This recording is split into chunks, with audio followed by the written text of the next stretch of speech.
I own 12 acres of elevated timberland anchored by a 300-year-old registered redwood with a 200-foot trunk and documented canopy spread. The parcel sat on a granite ridge with clear western exposure and recorded heritage tree protections filed with the county.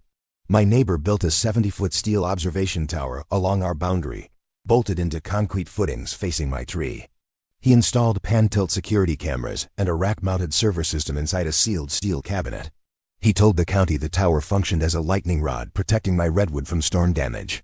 The permit approved his structure because steel towers can redirect strikes when properly grounded.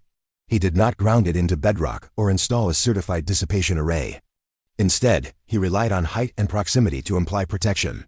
His tower became the second highest conductive object on the ridge.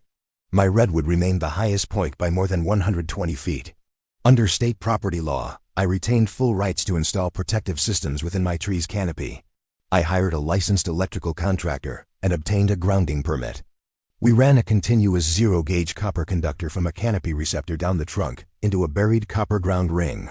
The conductor was stapled flush against bark channels to preserve structural integrity. The installation complied with forestry preservation codes and lightning protection standards.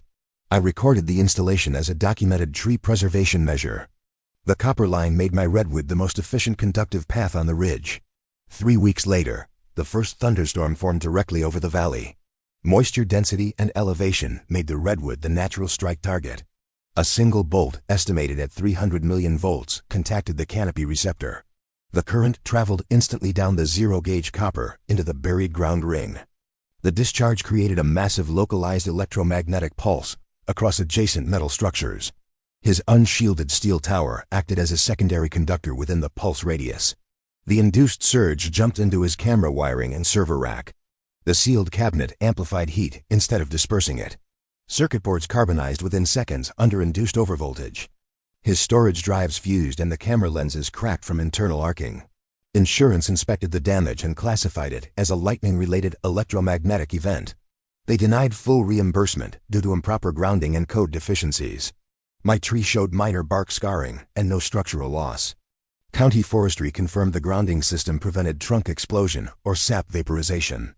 His $50,000 electronics package became non-functional metal attached to a steel frame.